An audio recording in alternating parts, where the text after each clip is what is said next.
Hi everyone, this is Deepika. Welcome back. I hope कि आप सभी बहुत अच्छे होंगे। एक बार फिर से स्वागत है आपका स्टडी विद कंफर्ट में।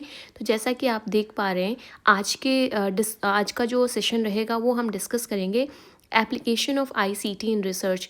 क्लियरली डायरेक्टली मेंशन है आपके सिलेबस यूजीसी नेट पेपर में, जो आपका यूनिट 2 है रिसर्च एप्टीट्यूड, और इसमें application of ICT in research अलग से क्लियरली मेंशन है।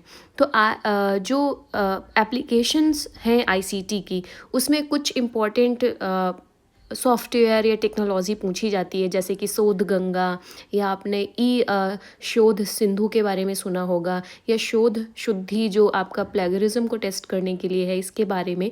तो काफ़ी इम्पॉर्टेंट है ये सारे जो इनिशिएटिव हैं इंडियन गवर्नमेंट के, जो पूछे जाते हैं हमारे एग्ज़ाम में। राइट, आप 2020 का पेपर उठा लीजिए, 2021 का पेपर उठा लीजिए, 2022 का पेपर उठा लीजिए, किसी न किसी सेशन में इसको पूछा गया है। ओके, तो बिना डिले करते हुए हम डिटेल में डिस्कस करते हैं कि पहले तो समझते हैं कि आईसीटी होता क्या है।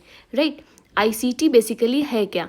तो आईसीटी है आपका इंफॉर्मेशन एंड कम्युनिकेशन टेक्नोलॉजी। अब इंफॉर्मेशन एंड कम्युनिकेशन टेक्नोलॉजी अपने आप में एक ब्रॉड कॉन्सेप्ट है, एक कैटेगरी है टेक्नोलॉजी की। राइट, जिसमें बहुत सारी चीज़ें आती हैं। इसमें वो सारे टूल्स या सिस्टम्स आ जाते हैं जो आज के हमारे कॉन्टेम्पररी कंप्यूटर्स उनको फीजिबल बनाते हैं, उनको यूज़ करने लायक बनाते हैं। इसमें कई सारे कंपोनेंट्स हैं। मेजर कंपोनेंट जैसे आपका हार्डवेयर हो गया, तो आपने मोबाइल है, कंप्यूटर है, जो आपको हार्डवेयर दिखता है। ओके, सिस्टम आपका हो गया। देन सॉफ्टवेयर, उसके अंदर जो हम सॉफ्टवेयर यूज़ करते हैं, ओके, वर्क के लिए या कम्युनिकेशंस के लिए। Then networking infrastructure. So these are some major component of the information communication technology, जो ये टूल्स एंड सिस्टम हैं जिनकी वजह से हम कंप्यूटर्स को यूज़ कर पाते हैं। राइट, कम्युनिकेट कर पाते हैं, आपका डेटा ट्रांसफ़र कर पाते हैं, डेटा एक्सेस कर पाते हैं, और इन सब का यूज़ रिसर्च में बहुत ज़्यादा है। आज के टाइम पे अगर आप कोई भी इंफॉर्मेशन चाहिए आपको, तो आप डायरेक्ट इंटरनेट पे जाते हो और एक्सेस करने की कोशिश करते हो। सिंपल हम कहते हैं ना, गूगल कर लो। कोई भी आपको कॉन्सेप्ट नहीं आता, कोई फैक्ट नहीं आता, हम सीधा गूगल में जाते हैं, टाइप करते हैं, and there are variety of sources जहाँ से हमें इंफॉर्मेशन एक्सेस होती है। ये आपको ट्रांसफ़र करना है किसी दोस्त को, अपने सुपरवाइज़र को, अपने टीचर को, उनको आप अपने वर्क ट्रांसफ़र करते हो, कम्युनिकेट करते हो, ये सारी चीज़ें इसमें आ जाती हैं। तो information and communication technology generally क्या है? वो टूल्स और सिस्टम है जो हम कॉन्टेम्पररी कंप्यूटर्स को यूज़ कर पाते हैं। इसमें आपके हार्डवेयर, सॉफ्टवेयर, नेटवर्किंग इंफ्रास्ट्रक्चर, ये सारी चीज़ें आ जाती हैं। तो ये बेसिकली अगर हम कुछ वर्ड में इसको सम अप करें कि what is information and communication technology, तो this is those tools and system जिसकी वजह से हम डिजिटल स्पेस में अपनी प्रेजेंस बनाते हैं, कम्युनिकेट करते हैं, इंफॉर्मेशन एक्सेस करते हैं। कहाँ पर? डिजिटल स्पेस पे। ओके, अब इसके लिए आपको इंटरनेट चाहिए, आपको हार्डवेयर, मोबाइल या कंप्यूटर चाहिए, लैपटॉप चाहिए, आपको उसके अंदर सॉफ्टवेयर चाहिए, ये सारी चीज़ें। फिर एक और पूछा जाता है basically application of ICT in research, जो हमारा टॉपिक भी है। तो सबसे पहले इंफॉर्मेशन को एक्सेस करने पे, राइट, फाइंडिंग इंफॉर्मेशन।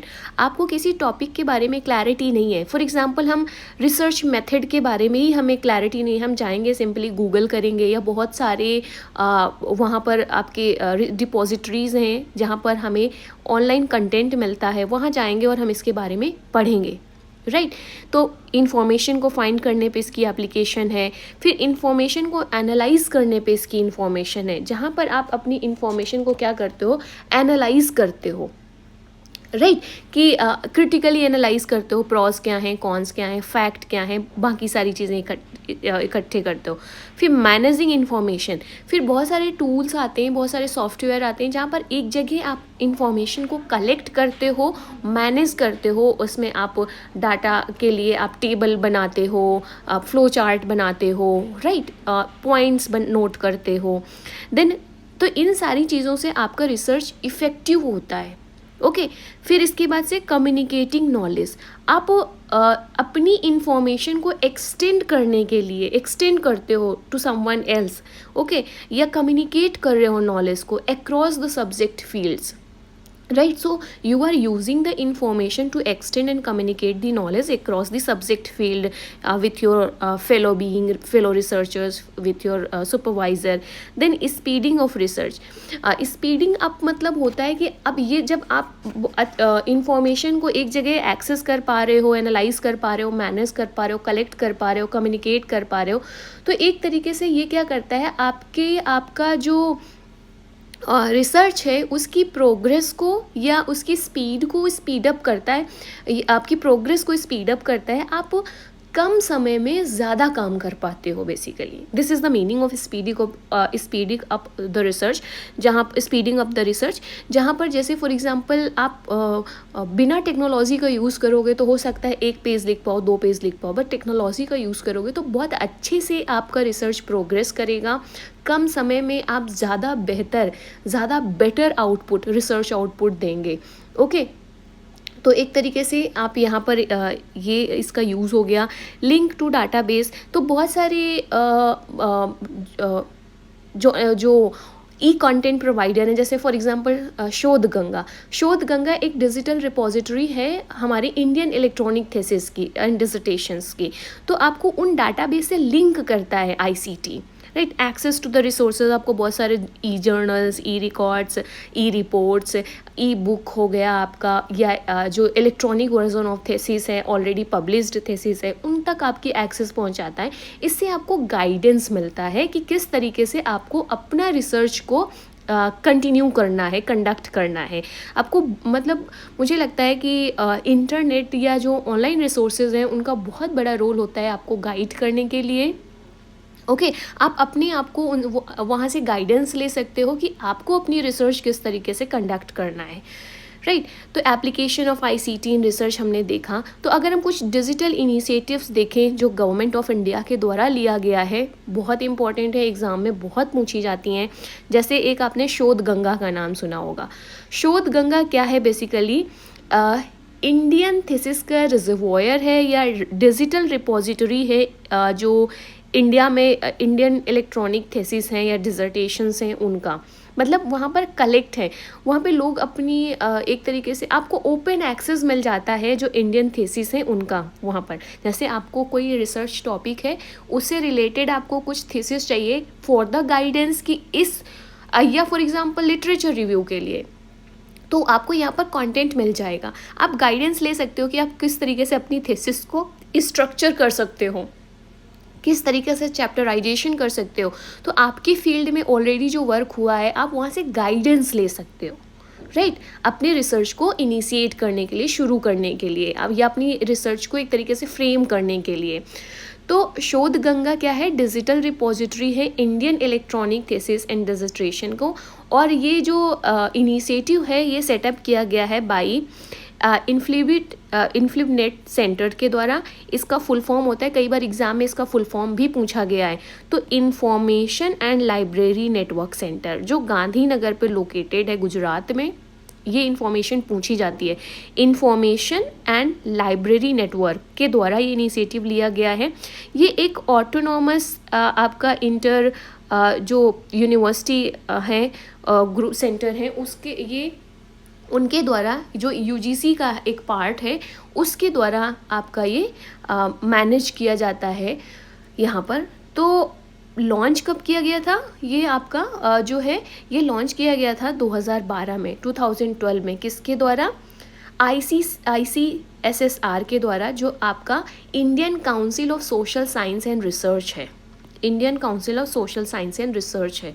तो ये डेट भी हो गई। ये प्रोवाइड करता है access to wide range of research output, इसकी यूटिलिटी हो गई, गेटिंग इट? तो बहुत इंपॉर्टेंट है। आप चाहो तो ऑनलाइन जाके शोध गंगा सिंपली गूगल कर सकते हो, यहाँ से आपको इसके बारे में बहुत सारी इन्फॉर्मेशन मिल जाएगी। ओके, इसकी आप ओरिजिनल वेबसाइट पे जा सकते हो, वहाँ से आपको इन्फॉर्मेशन मिल जाएगी। हिंदी का टर्म है शोध मतलब होता है रिसर्च, एंड गंगा आपको पता है ना कि गंगा हिंदी टर्म या शोध आपका जो संस्कृत टर्म है, जिसका मतलब होता है research and discovery, and Ganga आपको पता है कि इंडिया की जो लार्जेस्ट एंड लॉन्गेस्ट रिवर है, इंडिया की हॉलीएस्ट रिवर है हमारे यहाँ की, तो उसके आधार पर इसका ऐसे आप इसका हिंदी वर्जन कर सकते हो, दो कि that is not required for the exam perspective. हमारे एग्ज़ाम पर्सपेक्टिव के लिए इम्पॉर्टेंट है वो है कि शोध गंगा है क्या। तो ये डिजिटल रिपोजिटरी है Indian electronic thesis and dissertation की। किसके द्वारा इनिशिएट किया गया? इंफॉर्मेशन एंड लाइब्रेरी नेटवर्क के द्वारा। कब किया गया? 2012 में। ओके, तो आइए हम इसको नेक्स्ट फर्दर करते हैं। दूसरा जो एक इम्पॉर्टेंट है वो है शोध गंगोत्री। तो ये भी शोध वही आपका संस्कृत टर्म हो गया, रिसर्च एंड डिस्कवरी वाला। एंड गंगोत्री आपको पता है ग्लेशियर है, हिमालयन ग्लेशियर है जहाँ से रिवर्स निकलती हैं, गंगा रिवर स्पेशली। तो इनिशिएटिव है आपका यूजीसी, जो पहले ministry of human resource and development थी। आप ये पूरी मिनिस्ट्री का नाम अभी मिनिस्ट्री ऑफ एजुकेशन रख दिया गया है। तो यहाँ पे मिनिस्ट्री ऑफ एजुकेशन भी पूछ सकता है, हम यहाँ पर लिख देते हैं इस चीज़ को, मिनिस्ट्री ऑफ एजुकेशन।